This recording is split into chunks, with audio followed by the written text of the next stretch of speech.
Mira, Mario, Y el me lector de envi- Google también. me Mario, enviaron también. ya estamos listos. Bueno, ok, Bueno, comenzamos. Bueno, ok. bueno, en primer lugar, muchísimas gracias a todos los que se han conectado. Agradezco además muy especialmente a don Luis Camacho y a Álvaro Carvajal por la invitación y por los trámites que han hecho, a Guillermo Coronado del Círculo por su apoyo. Esta charla se titula, como ustedes pueden ver, La preeminencia existencial, y la he elaborado para conmemorar el 40º aniversario de la muerte de Jean-Paul Aimar Sartre, acaecida el 15 de abril de 1980. Tenemos el patrocinio de la Escuela de Estudios Generales, de la UCR, de la Asociación Costarricense de Filosofía, ACOFI, y del Círculo de Cartago. En principio, la idea, o la charla más bien, fue diseñada en dos partes, como aparece en el PowerPoint. La primera parte es un preámbulo. La idea era un par de hojas para perfilar la recepción de la obra sartreana antes y después de su muerte. Pero el preámbulo creció y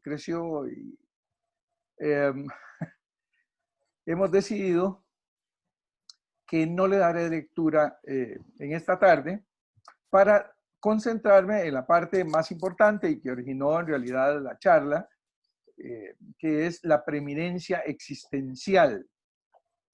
De todas maneras, el texto completo aparecerá eventualmente, según programación, en ASUR, la revista centroamericana de filosofía. Tras estas aclaraciones preliminares, comparto con ustedes el contenido de esta preeminencia existencial. Sartre lanza el conocido apotegma, la existencia precede a la esencia, contra un público ansioso el lunes 29 de octubre de 1945, a eso de las 8:30 de la noche en el Club Maitland de París. Esa frase funge, como todos sabemos, desde entonces cual característica, marca o incluso como síntoma del existencialismo sartriano. Hay informes curiosos sobre dicha conferencia. Por ejemplo, según Annie Cohen-Solal, pocos miembros del público percibieron la llegada del conferencista. Sartre soy yo, habrá dicho, con su voz chillona. ¿Sí? Dejen paso, me permiten entrar. Llegó sin apuntes. Se para en el sitio predispuesto para él, mete las manos en los bolsillos y seguidamente expone sus ideas de forma precisa y ordenada. Respeta las reglas impuestas por los organizadores Jacques Calmy y Marc Weiberder. Tal exposición ideológica simplemente se va del lugar. Sin su consentimiento, Luis Nagel, un astuto editor que a la sazón se contaba en ese momento entre sus amigos, convierte la disertación en la que probablemente sea la más famosa y controversial conferencia filosófica de todos los tiempos. La mayoría de sus lectores ha de saber que lo explicado esa noche por Sartre apenas alcanza para llenar un cuadernito. Por eso Nagel decide poner el texto en la mitad derecha de las páginas y colocar subtítulos para cada párrafo en la mitad izquierda. Adiestra su astucia al hinchar el librito con un litigio ideológico que todavía suele considerarse como parte de la velada filosófica. Annie Cohen-Solal informa que de esa sesión de preguntas y respuestas no se realiza en aquella sala en aquel momento, pese a haber sido programada por los organizadores. Sobre la causa de tal omisión, dicha autora coincide con Boris Vian, un amigo de Sartre que evoca el suceso en su novela La espuma de los días, para ser preciso en el capítulo 28. Recuerda que la discusión fue suspendida porque el lugar estaba muy lleno y la concurrencia se encrespó. Atropellos, golpes, sillas rotas, mujeres desmayadas. La taquilla fue destrozada. A lo largo de 4 décadas, Nagel vende centenares de miles de ejemplares del existencialismo y su humanismo. El librillo se ofrece en 18 idiomas.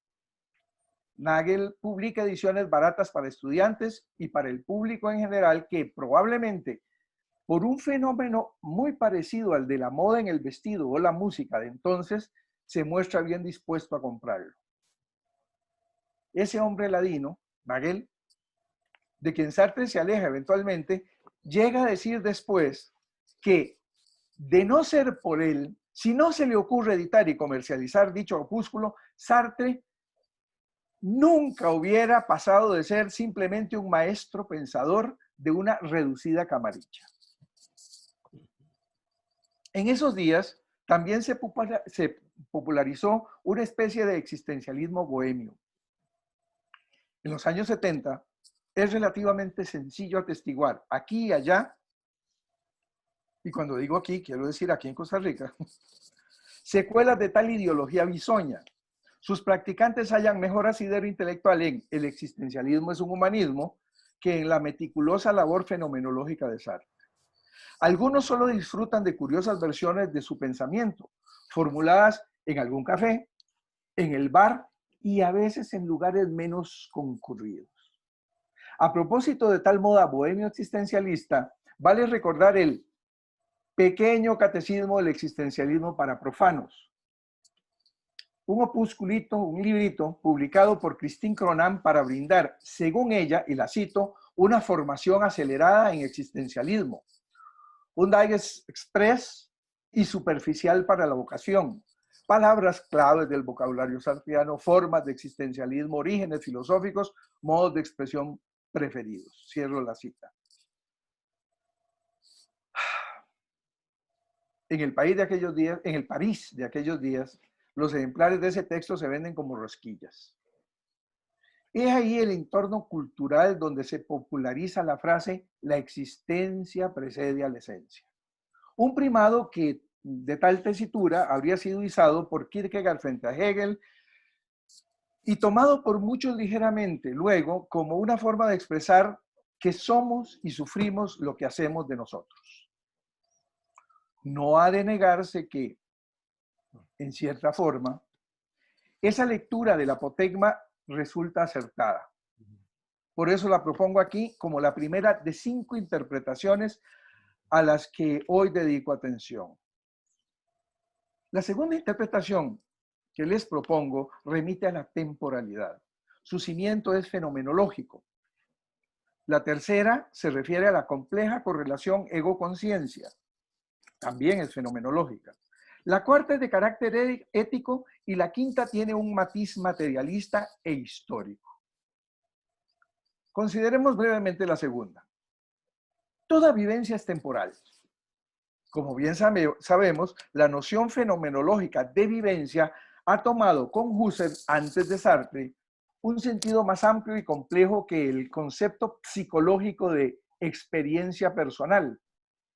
Implica un horizonte o fondo de mundo muy complejo que, pese a la contingencia, al cambio o a la transformación, para Husserl se asume cual continuidad o trasfondo de la experiencia. En relación con el propósito de esta disquisición, baste decir que, para Sartre, la temporalidad aparece debido al ser humano, o más bien precisamente al para sí, pese a que su fundamento ha de ser ontológico, como el del mundo. Se sustenta en el ser en sí y se articula correlativamente con el presente, pasado y futuro. El individuo, en cuanto ser personal, es ya su pasado. Su presente es para sí y el futuro simplemente no es. Siguiendo al Husserl de las lecciones sobre la conciencia interna del tiempo, Sartre entiende que el presente es nada, pues, en sentido estricto, solo puede entenderse cual puro deslizamiento hacia el ser en sí. Así lo dice en El ser y la nada. Lo cito. Presente es una huida perpetua frente al ser. Fin de la cita. Con tal criterio se opone, como ya habrán percibido, a Bergson. Dado que esa afirmación fenomenológica implica la idea de que resulta, y lo cito de nuevo, imposible captar el presente en forma de instante, como pretendía Bergson, pues un instante sería el momento en que el presente es, pero el presente no es, sino que se presentifica en forma de huida permanente. El futuro, en cambio, es la dimensión temporal que se da cual significado posible, incluso probable, para la acción humana. Con cierto atrevimiento imaginario, me permito endilgarle una especie de función performativa a ese futuro, pues no habría proyecto o proyecto, como les gusta a los existencialistas escribir, existencial sin la dimensión temporal. La correlación del futuro con el pasado y el presente puede ilustrarse mediante cierto transporte aéreo que aparece en un tapiz renacentista. El carruaje se alza en vuelo gracias a unos dragones a él enjaezados. Todos intentan atrapar jamones dispuestos por encima de ellos. El recordado asno que persigue una zanahoria amarrada frente a él sin poder alcanzarla, hay versiones diversas, también sirve cual analogía gráfica de futuro desarrollada por Sartre. Roquentin, el personaje de la náusea, lo refiere cual jalón que se impone desde el porvenir. Está allí, invisible, pero presente. Ciertamente el futuro todavía no es, pero, según Sartre, se requiere ontológicamente cual objeto terminal y cual sentido dado de su desarrollo. Si se habla de futuro es porque, lo cito, el para sí se hace ser a sí mismo, como inconcluso, como algo faltante, o mejor todavía, como algo que aún no es. Para concluir esta segunda interpretación de la sentencia existencialista, que da sentido a esta charla, conviene subrayar que la temporalidad no es para Sartre una agregación de momentos o de instantes, sino una estructura de totalización. El antes y el después no son inteligibles más que como relación interna. Precisamente en tal sentido, ha de entenderse la afirmación de que, lo cito, el para sí no puede ser sino en la forma temporal. Y, por lo tanto, esa forma remite a la prelación existencial sobre la esencia. Es decir, la esencia está precedida por la existencia. Algo más al respecto. Lo denotado por el apotegma no ha de equipararse ni confundirse con un fluido de actos voluntarios, ni siquiera con un proyecto existencial planificado racionalmente. El jalón que desde el futuro, que no es, mueve lo que se era, no se produce solo mediante el querer, como bien ha mostrado Sartre en Las Palabras y en los trabajos sobre Baudelaire, Genet y Flaubert. Paso a la tercera interpretación de la sentencia famosa. Esta se refiere a la relación conciencia-ego. Bien se sabe que Sartre ha llevado a última consecuencia la idea de que toda conciencia es conciencia de algo, propuesta por Franz Brentano y desarrollada luego de forma original y amplia por su discípulo y amigo Edmund Husserl. ¿Qué es lo que significa para Sartre? Significa que la conciencia es pura y simplemente intencionalidad. Se puede aventurar al respecto cual símil la sensación del hambre que no se colma, pero que deja tras de sí las consecuencias de una comilona o, ahora en pandemia, de varias. En el caso de la conciencia, la secuela palpable es el ego, ese ser que ya soy esencialmente y que, precisamente por eso, se halla en el pasado. Se puede modificar, desde luego, mediante nuevos actos y vivencias. También se modifica una estatua de mármol cuando se le quiebran los brazos, o se modifica ese delta cada vez que el río le deposita sedimentos. Así el mundo, así también el ser de cada cual. Todo ego es cosa, es decir, tiene características objetivas y esenciales, o si se prefiere, es una cuasi cosa, pues está en construcción permanente. Así un edificio en construcción tampoco está terminado, pero ya tiene fundamentos y paredes. Ayer revistieron el piso, hoy están montando la estructura que sostendrá el techo. Hay que seguir los planos del ingeniero, pero el constructor podría modificarlos en la práctica. Así, mutatis mutandis, se erige el ego. Cualquier ego, todo ego. Si cada ser humano se construye con materiales diversos, código genético, historia, sociedad, economía, etc., es porque, según Sartre, toda vida se halla en situación, no en un vacío sin condiciones o vínculos determinados por la alteridad. A cada instante se escoge esto o aquello. Y eso es precisamente lo que el fenomenólogo existencialista entiende por hacerse. Se trata pues de darse una esencia a partir de la inevitable obligación de existir. Reténgase la idea de que la conciencia ha de entenderse cual pura intencionalidad y que el ego es su pasado. Ha sido construido mediante decisiones, pero de forma paradójica, su contextura se convierte en correlato para ellas. Equiparar el yo, o el ego, con la conciencia es una práctica común, tanto en la vida cotidiana como en la psicología positiva. Sartre muestra en la trascendencia del ego, en El ser y la nada, por ejemplo, para citar dos libros fundamentales sobre este tema, que ese ego es lo que ya soy y por lo tanto es pura exterioridad y trascendencia con respecto a la conciencia. La conciencia no le pertenece, él es más bien su producto. Con el estilo de Heidegger, tal acerto podría expresarse así: el ego es un ser más en medio del mundo. Mientras que la conciencia, en ese sentido, sería un ser en el mundo. El para sí intenta de suyo, el para sí o conciencia, identificarse con ese ego. Tal proyecto responde a la necesidad ontológica de fundirse en el en sí.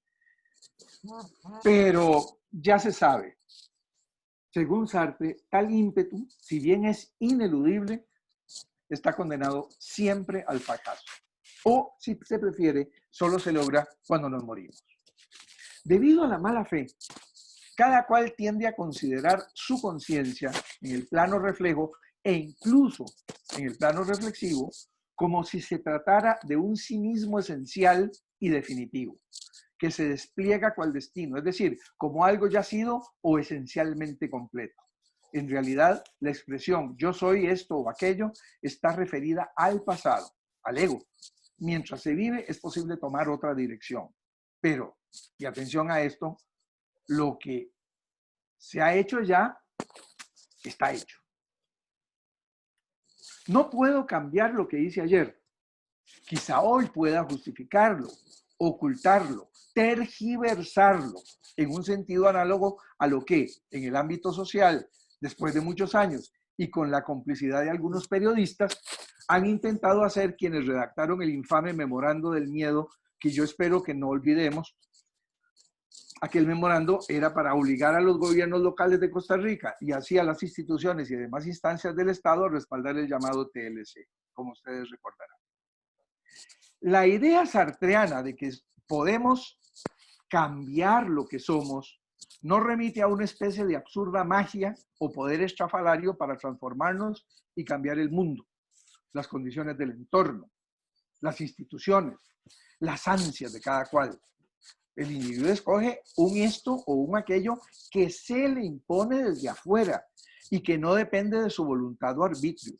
Nunca Sartre ha pretendido que, con solo desearlo, un proletario, el corrupto, un pobre, el torturado o el enfermo puedan cambiar su condición radicalmente.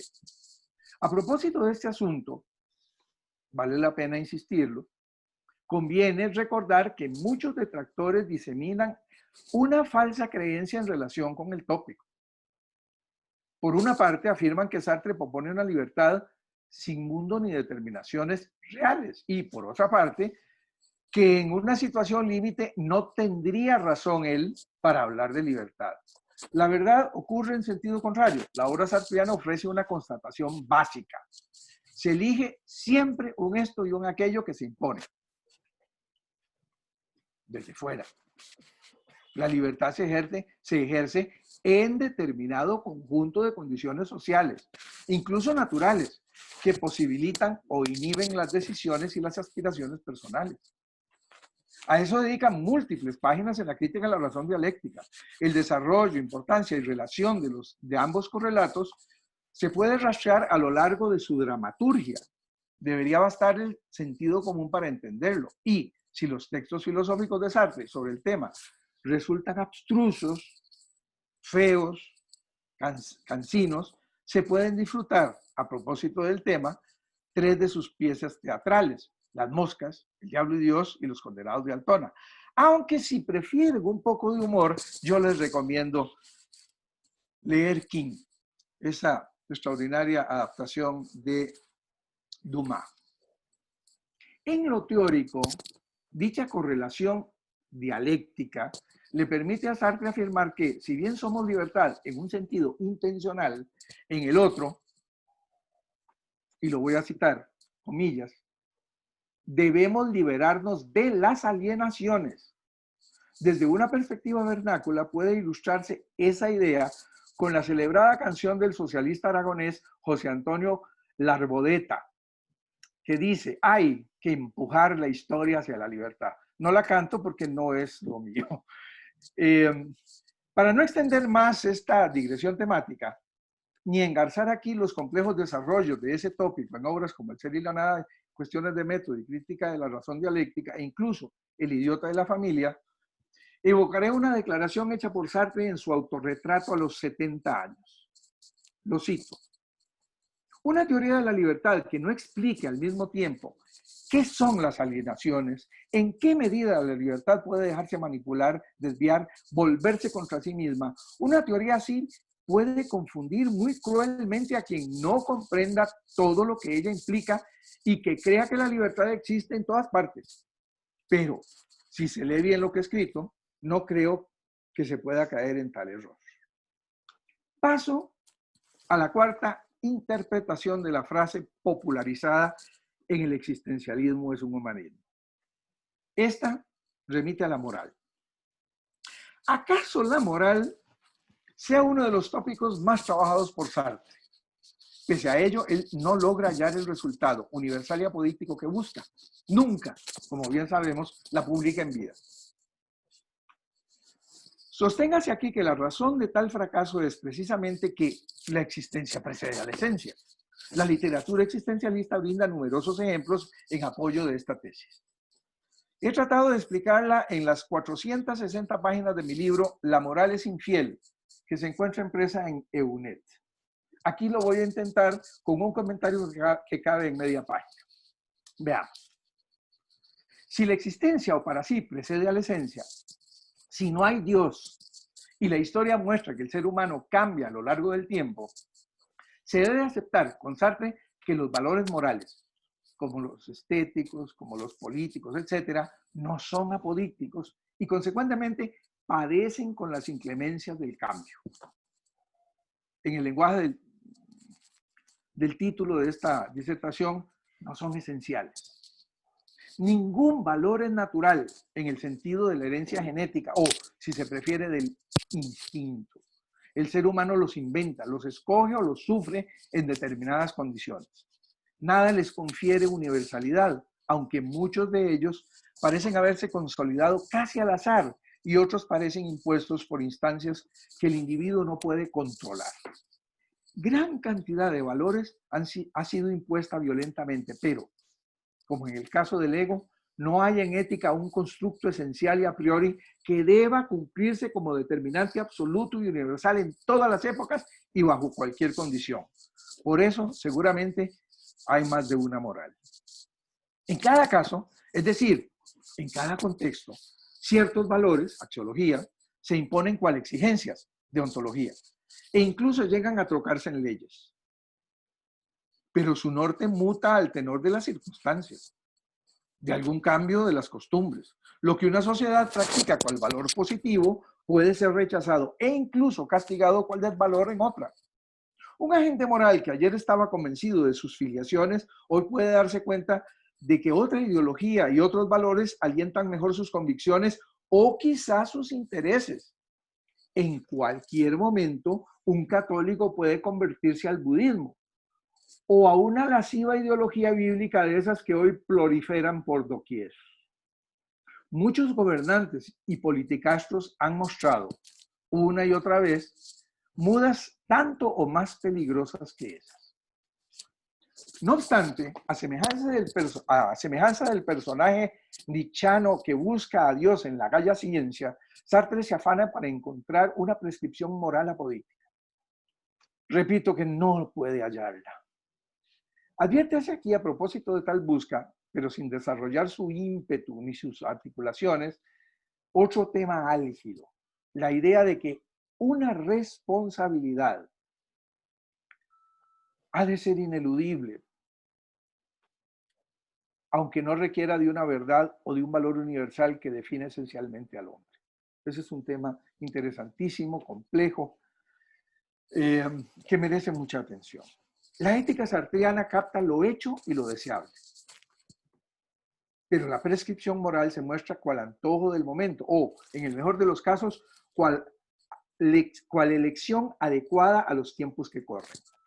Es decir, el ser humano que se identifica con un grupo, con una clase social, con una época, se propone ser esto o aquello merced a determinada oleada ideológica, no a una determinación divina o natural. Dado lo que he expuesto hasta aquí, resulta evidente que una moral incontrovertible y definitiva resulta inalcanzable porque la existencia precede a la esencia. De tales consideraciones generales sobre la moral sartreana, hay que pasar ahora a la quinta interpretación prometida. En Sartre, la contingencia, cual pura posibilidad de elegir esto o aquello, está constreñida por lo práctico inerte. El filósofo encuentra en ello una tensión dialéctica, tanto en el plano de la acción como en el de la teoría. Si las explicaciones del existencialismo es un humanismo sirven para oponer criterio a la idea de que Dios ha definido nuestro porvenir, las de cuestiones de método y la crítica de la razón dialéctica alientan la idea de que hay dos tipos de porvenir que se dan correlativamente y al mismo tiempo. Son el porvenir incondicionado y el porvenir limitado o repetitivo. El primero podía entenderse como un por hacer, en tanto es ideal, o pretendido, si ustedes lo quieren. En su momento negativo, dicho por hacer implica rechazo del sistema, de las costumbres, de lo que no quiero aceptar. En el positivo, representa la producción de otro sistema. El otro tipo de porvenir está ya definido en y desde el interior del sistema. Funge cual si fuera una imposición decisiva, irremediable y absoluta para todos. Se manifiesta en obligaciones cuyo límite es la subsistencia, encontrar trabajo, alimentar a la familia, conservar el salario, sobrevivir a la pandemia o a la terrible acción del soldado, del torturador, de quien redacta memorandos antidemocráticos, de quien embargará una casa o el alma del parroquiano que no paga el diezmo que se le exige. Esas imposiciones son seriales y se imponen a cada cual robándole autonomía. El individuo se encuentra determinado desde su origen por lo práctico inerte. Por ejemplo, su condición social, económica, política, una enfermedad hereditaria, alguna tendencia genética o psicótica, así como el lenguaje y las demás instituciones.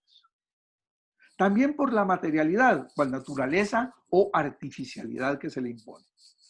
No obstante, Sartre defiende cierta libertad individual que conceptualmente se equipara con una autonomía relativa frente a la aplastante realidad que ha copado todos los espacios y posibilidades para elegir. Esa libertad parece débil, casi una excusa de Sartre para disentir, algo que le encantaba, de los marxistas ortodoxos y de los sacerdotes obsesivos. En realidad, es un elemento clave de su visión materialista, histórica y antropológica. El tema es complejo, merece análisis detallado. Aquí solo hay espacio para ilustrarlo con otro conocido apotegma de Sartre. Es el siguiente. Es cierto que Paul Valéry es un pequeño burgués, pero no todo pequeño burgués es Paul Valéry. Debe haber alguna razón. Cuestiones de método lo plantea y Sartre lo trata de desarrollar en obras como La crítica de la razón dialéctica y sobre todo en ese libro extraordinario, extraño, de género mixto, que es El idiota de la familia. Según Sartre, lo práctico inerte, que es objetivo y es radical, no puede suprimir la libertad totalmente, aunque en general parece reducirla a la impotencia y solo permite su captación cual momento requerido en el circuito de la alienación. Todo sistema genera, cual unidad relativa, la idea de que esa libertad solo es una pseudo-interioridad, cuyo ámbito, desarrollo y destino están definidas por fuerzas o instancias exteriores a la gente. Sartre la rescata y desbroza sus alcances en la crítica de la razón dialéctica, como ya he dicho. En el origen sitúa la praxis individual. Esa praxis es agresiva y se instaura en el reino de la escasez. Se trata, en lo social, de una violencia recíproca y puede considerarse originaria. Todas las pretendidas totalizaciones prácticas del hombre en cada momento de su historia, desde la relación originaria con la materialidad hasta la lucha de clases, remiten a esa violencia y tienden a la totalización unitaria y definitiva de su ser. Pero dicha totalización permanece en curso mientras hay humanidad. Por eso, el fin de la historia es inaprensible ahora. Y cualquier intento de formularlo cual realidad apodíctica, por ejemplo, como una dictadura del proletariado o como un destino diseñado por algún dios, cae en el teleologismo y con ello en la metafísica. A semejanza de un plan de vida o de una propuesta científico-tecnológica, para Sartre, todo proyecto sociohistórico, cito, corre el riesgo de quedar desviado. El porvenir se construye en el campo de lo posible. Por eso, nada es seguro a priori. Es decir, la existencia precede a la esencia. Y hay otro matiz de esa fórmula, expresada por Sartre en el Club Maitland de París, aquella noche del 45. Hasta aquí he aportado 5 interpretaciones de ella, lo cual no suele hacerse. Hay otras. Pueden rastrearse en las consideraciones sartreanas sobre lo imaginario y la imaginación, sobre el psicoanálisis existencial, sobre el desarrollo de los grupos, sobre la dialéctica, materialidad, necesidad, etc. No lo vamos a hacer hoy, solamente lo menciono como, si se quiere, propuestas de investigación eventual. Para terminar, quiero llamar la atención, una vez más, sobre cierta tendencia simplificadora que ha servido para tergiversar la obra de Sartre. Para eludir sus tentaciones, conviene dar oído a un consejo de viejos maestros, aquellos que fueron mis profesores. Visitar con atención y propósito crítico las fuentes primarias. Hoy muchos las eluden. Después de leer fuentes primarias, decían mis maestros, se pueden otear debidamente las opiniones de los comentaristas, pero nunca esas opiniones sustituyen la obra primordial. Tomar la ruta inversa, decían, puede llevarnos a puertos de la estulticia. Con eso termino. Les agradezco mucho la atención y podemos empezar, si así lo desean, un intercambio, una conversación al respecto. Ok, muy bien. Bueno, ¿puedo quitar la presentación? Sí, claro. Ok. Dejar de ¿cómo es? Ya no sé cómo se deja de compartir. A mí no me preguntes. Deja, sí. Ahora,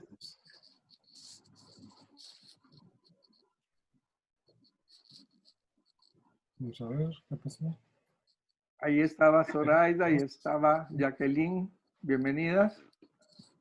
Sí, tenemos gente. Hola, hola. Un poco despeinada, por eso no salgo en la foto, pero saludos de Jorge, doctor, desde México y desde Puebla. Mire usted, qué Hay gente de 8 lugares. Sí, cómo estupendo. no. ¿Cómo me alegra? Le Bienvenidos. damos la bienvenida. Nos alegra mucho que esté con nosotros. Gracias, gracias. Bueno, no sé si hay preguntas, comentarios. hay una... ¿me oyen? Sí, claro. Sí, es que ofreciste hablar de la moral y de eso se trata tu libro. Y yo creo que es apasionante porque ciertamente Sartre está hablando de la mala fe.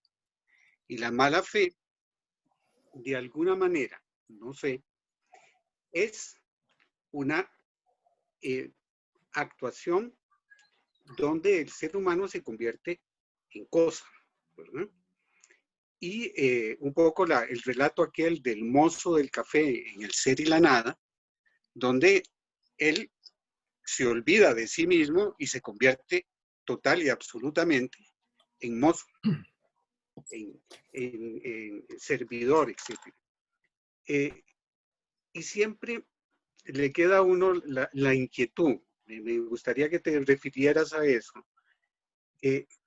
¿Cómo es que finalmente Sartre, digamos, en los mismos Condenados de Altona, de pronto sus personajes, por su libertad, en sentido ontológico, pueden escoger tanto, en este caso, ser un esclavo o ser el amo, o escoger el drama, o condenarse o suicidarse, y fundamentalmente no podemos encontrar ningún valor que juzgue esta elección. Es terrible. Habías titulado primero tu trabajo de doctorado una moral al pairo, porque no hay en este caso ningún valor de carácter apodíctico, como lo dijiste, que me pueda dirigir. Como lo dice también en el existencialismo, su humanismo, no hay un camino allá en las estrellas que me dirija mi existencia. No sé, me gustaría que te refirieras a ese tema, porque me parece que realmente es apasionante cómo se mueve Sartre dentro del tema de la moral, porque no puede encontrar ninguna solución. Y le parece a uno muy extraño que finalmente Sartre, durante toda su vida, haya sido un personaje que haya luchado por los derechos humanos, por la justicia social, etcétera, etcétera, y que finalmente dice, es justificado que se escoja el estalinismo, por ejemplo, o que finalmente pueda escogerse el nazismo, que yo pueda justificar el hecho de ser nazi, o que se pueda justificar el famoso memorándum del miedo, ¿verdad? Y que no se pueda justificar éticamente. No sé si me expliqué, te dejo la palabra, Álvaro. Sí, bueno, es muy interesante. En realidad tocas muchísimas cosas, se me ocurren varias. Lo primero que voy a decir es,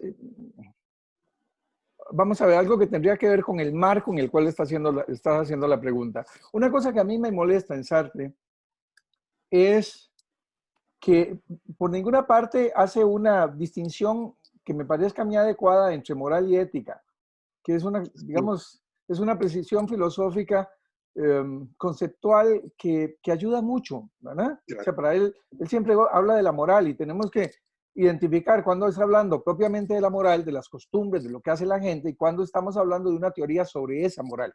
Claro. Obviamente lo que él hace es escribir una teoría. Vamos a ver, en el teatro y en la novela él escribe moral y en su obra filosófica escribe ética. Trata de dar cuenta de la moral, anda buscando, siempre anduvo buscando una fórmula para decir hay que hacer esto. Y a veces se engañó. Si ustedes recuerdan, ¿en qué es la literatura? Permítanme, por favor, no puedo evitarlo, recordar a mi abuela, una expresión de mi abuela, este viejo mañoso, porque Sartre no era ningún ángel, era un viejo mañoso y era maldoso, como diría también mi abuela. Sí, él escribió miles de páginas sobre ética y hay una gran cantidad que nunca publicó. Alguna vez le preguntaron que por qué, qué iba a hacer con esas páginas y dijo, no las voy a publicar en vida, pero ahí se las dejo. No las publico en vida porque no están justificadas debidamente ni terminadas, pero yo sé que cuando muera van a originar muchas discusiones. Así era de mañoso. Y las discusiones eran, por más que él buscaba una prescripción moral, nunca pudo hallarla. Y cuando la halló, no le pudo dar un fundamento. Insisto, en que la literatura critica el proyecto de Flaubert del arte por el arte. ¿Recuerdan ustedes? Escribir por la belleza de escribir, etc. Y le opone la idea de que hay que comprometerse. El escritor tiene que comprometerse histórica y socialmente. La pura verdad es que incluso la fórmula del compromiso literario es difícil de establecer, porque el mismo Sartre, criticando la literatura rusa que se hizo oficialmente, enviando a los escritores a describir lo que pasaba en las fábricas, a él le parecía que era un acto para corromper la verdadera literatura. Yo nunca he encontrado ninguna razón para justificar esa idea sartreana. ¿Por qué el proyecto literario de Flaubert es menos comprometido que el de Sartre? Sartre propone el suyo porque él se fija un principio, pero la pura verdad es que con la misma criticidad que él le aplica a otras morales, habría que decir, ¿y por qué? Porque le da la gana. O sea, perdonen la expresión, pero porque él cree que eso, porque él quiere, porque él se enlista en unos valores y se los opone a otro, pero nunca encuentra a lo largo de su vida una razón última que a uno le permita decir, ciertamente Flaubert era un escritor no comprometido, estaba comprometido con su proyecto, no con el de Sartre, punto, eso es todo. En cuanto a la mala fe, que vendría consecuentemente, la mala fe en Sartre, y esto es muy importante, no es querer hacerle con mala intención algo a alguien, ¿verdad? Esa no es la idea de mala fe. Yo no sé hasta qué punto esta expresión mala fe sea acertada ontológicamente. En alguna entrevista de viejillo, Sartre aceptaba que había utilizado demasiadas imágenes más literarias y retóricas en El ser y la nada que descriptivas y confiesa que si lo volviera a escribir, claro, es muy fácil decirlo después de haberlo escrito, escogería fórmulas conceptuales más precisas. Esta noción de mala fe confunde porque en general la mala fe es algo intencional. En cambio, la mala fe, desde el punto de vista ontológico o fenomenológico, no es una cuestión de malas intenciones reflexivas. Es un procedimiento ontológico que tiene que ver con la necesidad del para sí, el proyecto de para sí de unirse con el en sí. Ahí se produce un engaño. Voy a usar una palabra que no es sartreana, pero digamos inconsciente. En realidad en Sartre sería pre-reflexivo, no tético, que es creerse ontológicamente que soy lo que ya he sido y que eso no lo puedo cambiar.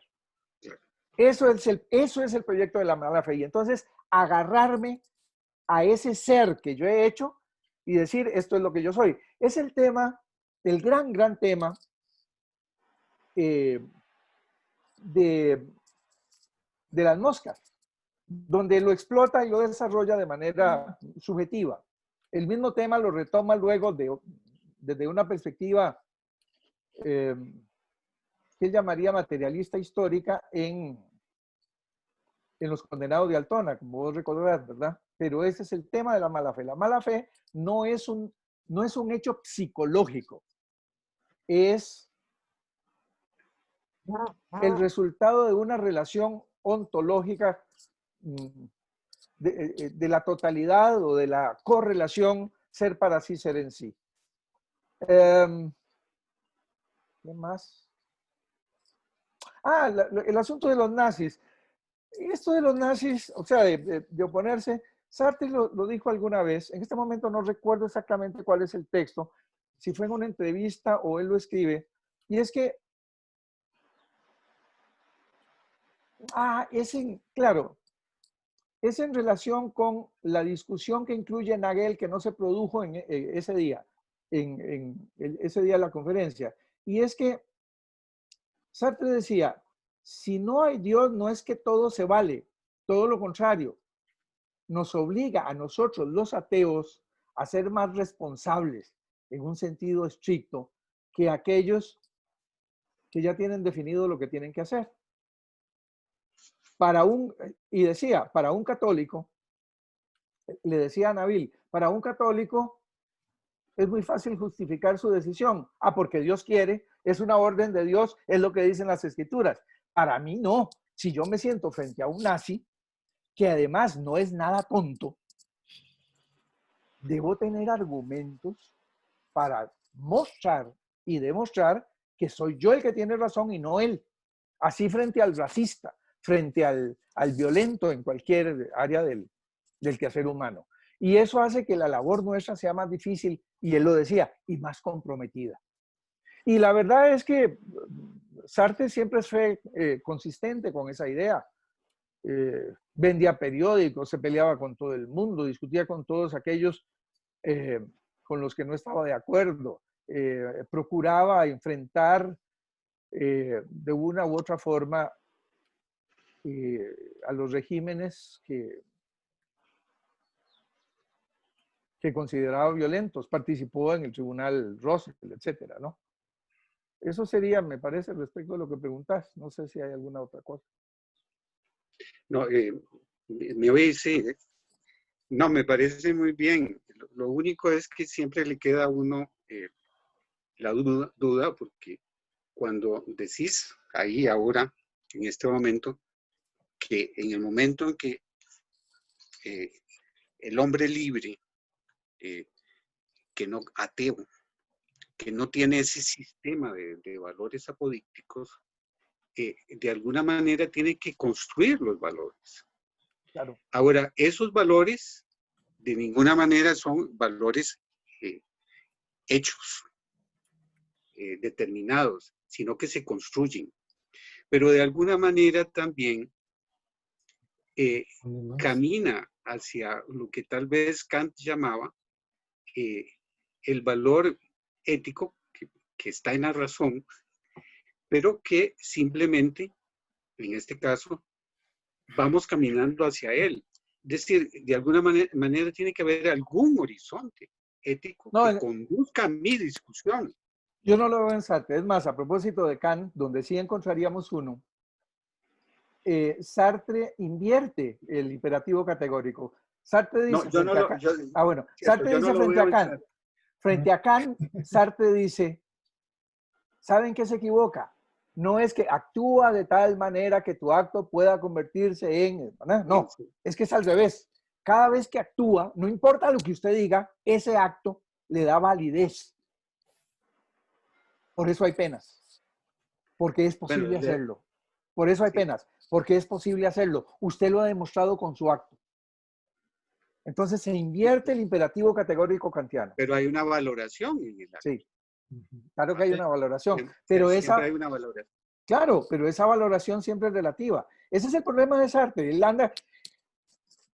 Arnoldo Mora ha insistido mucho en la idea de que hay que leer a Sartre moralista. Yo tengo reservas con respecto a eso, pero en lo que habría que darle razón es que Sartre siempre anda buscando alguna fundamentación para sus actos y para su concepción. Y trata de que esa búsqueda no sea porque se me antoja, ese es el problema que él tiene, sino porque realmente la busca de manera consecuente y no la haya, no la haya. No, definitivamente, estamos Es de más, acuerdo. la última gran broma de Sartre es que unos días antes de morir, dice que acepta la concepción judía y que se desdice de todo lo que ha hecho antes. Yo no dejo de ver eso como una muy buena broma. Sí, Sí, claro. Sí. Bueno, Bien, ¿hay muchísimas gracias. alguna otra pregunta, algún comentario? Álvaro, Sí, sí, Mario. ¿me escuchaste? Sí, sí, claro. está muy bien. Álvaro, cada vez que leo algo de Sartre, que no sobre Sartre, siempre me queda un sentimiento que esta es la oportunidad como para que me la aclares. Siento en Sartre un pensador increíblemente pesimista. El mismo concepto y búsqueda que tiene sobre la libertad que se construye y que lo dice claramente en varios lugares, por cierto, que la libertad se construye, y lo dijiste también en tu conferencia, en el conjunto de relaciones sociales, económicas y políticas, etcétera, pero determina la libertad. O sea, entonces, ese y otros planteamientos, para no ser tan duro, yo digo pesimista. Hay algunos otros que sostienen que Sartre simplemente es fracasado. Cuando él dice que todo fracasa, es decir, uno se queda pensando, bueno, si todo fracasa, hasta el proyecto, entonces realmente él es un fracasado. Es decir, es un razonamiento elemental, pero me gustaría que te refirieras a ese tema, sobre todo porque cuando he leído algunos asuntos que vos has escrito sobre Sartre, me ha quedado esa duda. Sí, varias cosas. Una sobre mí, o sea, perdonen la vanidad. Tengo Durante muchos años yo me ponía de defensor de Sartre. La verdad es que esa época ya pasó. Ahora leo la obra sartreana de manera muy crítica. Y la verdad es que si soy sincero, vuelvo a utilizar una expresión de mi abuela, era un viejo mañoso. Una vez lo entrevistaron precisamente con preguntas como las que haces y dijo, yo nunca he sentido náusea ni angustia. Sartre era un hombre burgués, disfrutó de la vida, tomaba lo que quería, fumaba lo que le daba la gana. Era un seductor que mejor no hablar de él, porque hacía cada cosa terrible que vos no tenés idea y hoy no tengo tiempo para contar, pero era un viejillo que se las traía y dijo, yo nunca he sentido eso. Eso es una cuestión teórica. Pero yo no soy pesimista, como algunos dicen. Yo soy optimista, porque creo que la dificultad para establecer eso que busco no está cerrada. Yo no renuncio. Yo busco y seguiré buscando hasta el final. Y si no encuentro, lo importante para mí es que el proyecto filosófico consiste exactamente en esa búsqueda. No le tengo miedo a la muerte, como algunos piensan, decía, porque nunca pienso en mi muerte. ¿Y por qué no pienso en mi muerte? Porque estoy trabajando. Y eso es ser optimista. Y esa es mi obra. Mi obra siempre es una propuesta alterna, pero es crítica. Causa, obviamente, heridas fuertes en aquellos que sí son pesimistas, porque creen que ya todo está acabado y hecho, ¿sí? O sea, aquellos que creen que la esencia precede a la existencia. Álvaro, en alguna oportunidad vos has manifestado que esa famosa cartita o librito que se llama El existencialismo es un humanismo, le ha causado mucho daño a Sartre y siempre lo ha redireccionado o direccionado a ciertas, digamos, planteamientos filosóficos que se han desarrollado en nuestro país al respecto. ¿Qué opinas de eso de nuevo? Bueno, lo que yo he visto es que con algunas excepciones que puedo señalar y que, por cierto, mencionaba en la primera parte de esta charla que les prometo escrita, pero que no la leí, es que ha habido una especie de facilismo. La primera vez que yo leí a Sartre, esa fue la idea. La filosofía de Sartre es el existencialismo, es un humanismo. Y la pura verdad es que pasa con casi todos los filósofos. Una conferencia en la que cualquier gran filósofo ha tratado de resumir su pensamiento en 40 minutos, sale como esta, con un montón de vacíos. Yo no creo que el existencialismo es un humanismo sea inconsistente. Lo que pienso es que es más bien una exigencia. ¿Una exigencia para qué? Para leer sobre esos temas más profundamente en la obra principal. Pero, bueno, supongo que todos hemos visto, porque nos lo ponía así, ese era el Sartre que yo conocí cuando llegué a la escuela. Sartre era el existencialismo es un humanismo. Eso es lo que se leía de él. Cursos sobre el ser y la nada, nunca. Pero, y es una simplificación muy, muy básica. Es una discusión. Con lo que llevamos hablado, es más corta que lo que llevamos hablado. Así de simple, y se ha convertido en el catecismo del existencialismo. Yo pienso que ese es el gran error. No sé si es un error de Sartre o del contexto o de Nagel, no lo sé. Le doy la razón a Nagel, es muy posible que si él lo hubiera publicado así como publicó, con esas intenciones, ese libro, y hubiera sacado los millones que sacó para él y para Sartre, tal vez se hablaría menos de Sartre, o se hubiera hablado menos de Sartre en el momento, o se hubiera hablado más de él como literato que como filósofo, y se lo hubiera descubierto después. Pero para mí, y esto es mi opinión personal, el existencialismo es un humanismo, ni siquiera le sirve como prólogo para el ser y la nada, aunque es precisamente eso. Y en todo caso, sí es un libro que ha producido mucha seducción. No, mira, lo que dije lo mantengo. Creo que en la historia de la filosofía no ha habido una conferencia que genere tanto como el existencialismo es un humanismo. Ningún filósofo se ha hecho millonario con una conferencia como Sartre y Nagel con ese libro. Y nunca se ha discutido tanto sobre una conferencia específica en filosofía como en esa. Y tampoco jamás en la vida se ha tergiversado a un autor como se ha tergiversado a Sartre a partir de algunas afirmaciones tomadas al azar y sueltas de ese libro.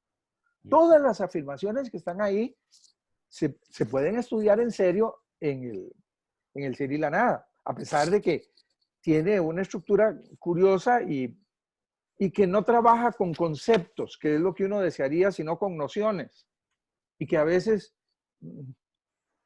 para resolver un problema filosófico, por ejemplo, uno de los problemas que a mí me parece más importantes en el ser y la nada es lo que él llama el circuito de ipseidad, que remite a la relación entre el ego y la conciencia. Y en el ser y la nada le dedica apenas como 3 páginas y está lleno de perífrasis y no precisa esto o lo otro. Luego habla del tema, pero diluido, lo aplica. El lector de Sartre tiene que rastrear esa aplicación fundamentalmente en los 3 grandes comillas psicoanálisis que hace, el de Flaubert, el de Jean Genet y sobre todo el de Flaubert, el de Baudelaire también. Ahora, perdón, ahora que que planteas el tema de la diversidad, quiero aprovechar para decirle a los que estamos por acá que ese principio está muy bien desarrollado en el libro que está en prensa, que vale la pena esculcar ese libro, porque ese y otros temas realmente valen la pena. Ojalá tengamos tiempo de discutirlo en una cita de este tipo, ¿verdad? Sí. Bueno, no te friego más. Sí. Gracias, Mario. Con gusto. Gracias. Sí. ¿Alguna otra pregunta, consulta, comentario? Álvaro. Sí, hola, don Luis. Bueno, yo solamente quería agradecer esta conferencia tan valiosa. ¿Me oyen? Sí, yo lo escucho perfectamente. Sí, lo escuchamos, don Luis. Tenía una pregunta, pero no la vas a responder ahora porque me parece que ya estarás cansado sobre la diferencia entre valores y preferencias en Sartre. Si hay alguna diferencia, me parece que cuando habla de valores, el Sartre, con su definición de valores, uno lo cambia y pone preferencias y todo funciona igual, a pesar de que me parece que son dos cosas distintas, pero bueno. Yo establecería nada más una diferencia. Las preferencias remiten a un tema que es psicológico, mientras que los valores sí es propiamente axiológico y remitiría más a una concepción más general. Pero es un tema muy interesante, a mí nunca se me había ocurrido. Pero las preferencias están en el plano más bien psicológico, quizás social también. Bueno, claro. O sea, es un bonito tema para desarrollar. ¿Ves? Ya me dio un tema para escribir un artículo. Pero es que las preferencias implican jerarquías. Claro, pero también yo puedo rechazar valores, ¿verdad? O pese a mis preferencias, se me imponen valores que yo practico. Bueno, pero, claro, pero es que entonces los valores sí tienen existencia objetiva. Claro. Sí, claro que los... Ah, no, que dicha que lo señala. Jamás he dicho lo contrario. Los valores tienen una existencia objetiva. El problema no es eso. El problema en Sartre es si esa existencia objetiva responde a algo que, digamos, trascendental, universal, válido en todas las épocas. Y claro que no. Claro, y entonces... Cualquier matemático te diría, las matemáticas están fuera de toda esta discusión. Nosotros los seres humanos no mandan expediciones a la Luna a ver si ahí la raíz cuadrada de 16 es 4. Sí, claro. En el futuro, por más abierto que esté, nunca jamás aparecerá en los periódicos una noticia de que un matemático descubrió el último número, porque sabemos que no hay un o que descubrió el último número primo, porque ya lo demostró Euclides, que no hay un último número. Pero en todo caso, me disculpan, pero yo lo que quería era agradecer la valiosa, interesante y siempre abierta conferencia, porque hablar de Sartre es como nunca acabar. Muchísimas gracias. Es que esto es este hecho histórico, ¿verdad? Todo está en la historia según Sartre. Esta conferencia marca un antes y un después, ¿verdad? Porque desde que existe la Asociación de Filosofía, nunca habíamos tenido una situación como esta pandemia. Y ya es como que el futuro ahora, a pesar de que yo defiendo que el futuro hay cosas absolutas, sin embargo, hay un montón de cosas como esta que rompen la incertidumbre. Entonces, esta pandemia demuestra y contrademuestra las dos cosas al mismo tiempo. Uno, que el infierno son los demás, y también demuestra lo contrario. Bueno, en todo caso, muchas gracias, porque voy a tener que salir por otra razón. Entonces, muchísimas gracias. Estoy muy agradecido con usted, don Luis. Bueno, buenas noches. Buenas noches. Buenas noches. Bueno, buenas noches a todas y todos. Con nosotros. Álvaro, hola, Jacqueline. ¿Hay alguien más que quiera agregar algo? No, compañeros, he estado en este deleite académico, así que fascinada. y una excelente celebración de Jean-Paul Sartre. Un saludo, Jacqueline. Igual, Mario, qué placer, de veras. Igualmente. Jacqueline ha impartido cursos muy interesantes sobre Sartre en la escuela. Este semestre estoy con el teatro, enamorada Extraordinario. como siempre, sí, y con el grupo de estudiantes lo hemos disfrutado muchísimo. Bueno, Jackie, estoy a tus órdenes. Por supuesto, gracias Álvaro. Siempre te leemos. Ay, muchas gracias. Muchas gracias. Mario, ¿alguien más? Hola Álvaro. Hola. Hola, Irma, ¿cómo estás? Sí. Ay, Qué gusto de entré verte. tarde. Ah. Sí, cuando estaban en la discusión. Bueno, pero la conferencia se va a publicar y Ok. ahí te paso el texto. Ok. Bueno, buenas noches. Gracias por conectarte. Buenas noches. Ok, chao. Chao. Mucho gusto a todos. Bueno, Igualmente. vamos a ver si abrimos Excelente. un canal de YouTube para la coffee. ¿Verdad? Entonces, Entonces, puede, si quedó grabada la conferencia, puede ser que, que comencemos a subir las conferencias. extraordinario, qué bien. Ojalá que Sí, vamos a ver. Sí. Bueno, ¿hay algún otro comentario? Si no, podemos terminar aquí. Bueno, nada más agradezco a Sí, todos. ahí, Julio Alberto. Julio Alberto. Gracias por la palabra. Buenas tardes, buenas noches aquí en México. Saludos, doctor Álvaro. Encantado de saludarlo. Encantado también. He estado siguiendo con mucha atención su postura sobre el gran Sartre. Y yo soy buen titular de la materia de español en la secundaria. Pero con la enorme experiencia que usted tiene sobre Sartre, comprenderá que es extremadamente difícil acercar la obra de un filósofo, obra filosófica y obra literaria a alumnos de secundaria, porque son muy jóvenes. Pero mi pregunta para usted sería, ¿cuál sería la importancia y de qué manera se podría acercar o bien la obra filosófica o bien la obra literaria de Sartre a alumnos o a generaciones muy jóvenes? Bueno, yo pensaría en dos obras literarias. Una es El Muro. El Muro es un libro de cuentos.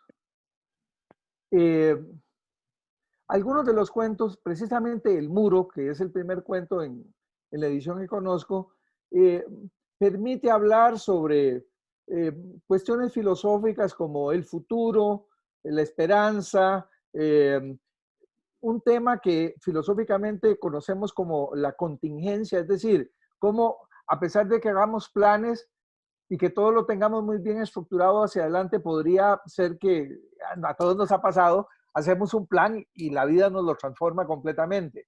Entonces, a partir de esa lectura, encontrar temas muy precisos. La otra es, me parece que es una espada de doble filo, pero en el sentido positivo, porque en primer lugar, favorece la lectura en el estudiante. Normalmente la lectura de obra de teatro resulta difícil, ¿verdad? Nuestros estudiantes de secundaria tienen cierta, digamos, aprehensión hacia la lectura y particularmente si no es continua como en un cuento o una novelita, les cuesta más. Entonces, la obrita, que es muy pequeña, pero es extraordinaria, a puerta cerrada, puede resultarles fascinante. Es una propuesta de 3 personas en el infierno, donde el infierno son los demás. Entonces, usted puede jugar con que los estudiantes preparen una representación de la obra y de paso se van estudiando algunos de las ideas que hay ahí. Una idea es esta de la mala fe que el profesor Alfaro ha traído a colación. Otra idea es qué es el infierno, porque dice que el infierno son los demás, lo cual, si son adolescentes, les va a dar tema para trabajar todo un cuatrimestre o varios meses. Y la obra es muy bella, es realmente muy, muy bella y es corta. Esa también es una ventaja. Es corta en relación con obras más, ya, muy extensas como El Diablo y Dios, pero tiene enjundia, como decimos nosotros, tiene suficiente material para que usted salte de lo literario a lo filosófico sin necesidad de construir filósofos, sino que ellos pueden meditar a partir de su propia experiencia, de su vida, ¿sí? Comparar lo que pasa en ese infierno con su vida personal en algunos aspectos. Y entonces puede tener resultados muy agradables. Gracias. Y por último, en su enorme bagaje cultural sobre el maestro Sartre, quiero preguntarle sobre su relación con Simón, su mujer. ¿Es posible encontrar poemas de esa relación amorosa entre ambos? Vea, a mí me sorprendió particularmente la relación epistolar de ellos. Pero es una relación... primero, tengo que decir que usted trae a colación un tema que se desarrolla poco, pero es fascinante. La relación intelectual y amorosa entre ellos dos es muy interesante. Y la obra de Simón también tiene renovado interés en la actualidad. Pero vea, yo un día me topé con 3 tomos de la correspondencia entre ambos. Y hay una ternura tan extraordinaria que a mí me sorprendió. A propósito, volviendo a la pregunta del profesor Alfaro, a mí, yo no esperaba semejante ternura, confianza y ¿qué le digo? Y sentimiento en textos como los que Sartre le escribe a Simón. Bueno, y Simón a él. Yo sé que él siempre supo, alguna vez él siempre supo que esas cartas tarde o temprano se iban a publicar, pero más que una vanidad, yo lo veía como una costumbre. Los europeos tienen esa costumbre de publicar las relaciones epistolares de grandes autores. Y siglo XIX, siglo XX, la relación epistolar entre personalidades era común. Hoy, yo no sé si era mejor que ahora daba para coleccionar como ahora no tenemos, porque ahora podemos chatear y todo se pierde. Y en esa época no, se escribían y se esperaban 3 meses por una carta, 4 meses. Y yo les recomiendo esa colección.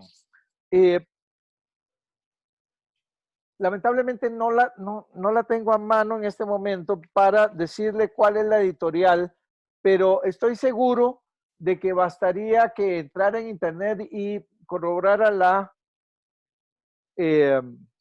editorial. Son 3, 4 tomos y vale la pena verlos. Gracias, doctor. Bueno. ¿Alguien más que quiera participar?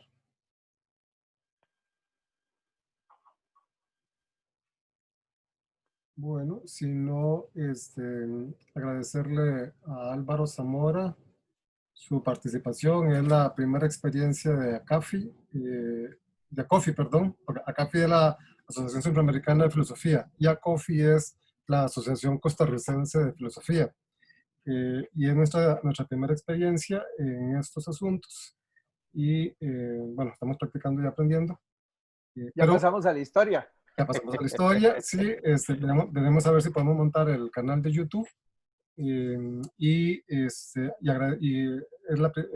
Comenzamos contigo este ciclo de conferencias que estuvieron programadas para todo el año, pero todas las del semestre pasado, la tuya estaba para el semestre pasado y tuvo que trasladarse hasta esta fecha. Y hay otra serie de conferencias que tenemos retrasadas y que se van a ir reprogramando en el transcurso de este segundo semestre que julio y agosto, que comienza el segundo semestre en la Universidad de Costa Rica. La próxima conferencia sería el 15 de julio, que es sobre un libro de investigación en el que participan varios autores, que es sobre las perspectivas de desarrollo en Costa Rica, aunque el COVID ya nos modifica, digamos, perspectivas. Pero entonces les invitamos y les agradecemos mucho que nos hayan acompañado y nos estaríamos viendo y estaríamos comunicando próximas actividades de ACOFI. Sí, bueno, no sé si tienes que decir algo, Álvaro. Sí, encontré ya los tomos de las cartas. Para dar la referencia, están publicadas por la editorial sudamericana. Por la editorial sudamericana. Bajo el título de Relación Epistolar. Cartas al Castor es el título. Cartas al Castor.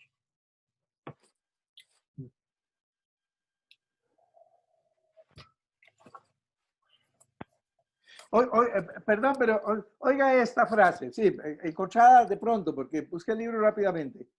Pequeña mía, dulce pequeña flor, no quiero que se preocupe demasiado. No me gusta nada que se sienta desdichada. Beso su boquita y sus ojitos, pequeña mía. ¿Quién alguna vez que no haya leído esto hubiera pensado que Sartre iba a escribir algo de esta tesitura? ¿Ah? Sí. Porque le decía que es un viejo mañoso, más Sartre, ¿no? Sí. Era un gran seductor, pero ese es otro tema. Sí, bueno, Sartre es una prueba absoluta de que tenía razón aquel que decía que el Don Juan no debe ser guapo. Es una condición sine qua non para ser un Don Juan, no ser guapo. Bueno. Buen aliciente. ¿Verdad? Bueno, muy bien. Buenas noches, Álvaro. Bueno, a ustedes, que pasen muy bien. Les agradezco muchísimo. Buenas noches, gracias. Hasta luego. Hasta luego.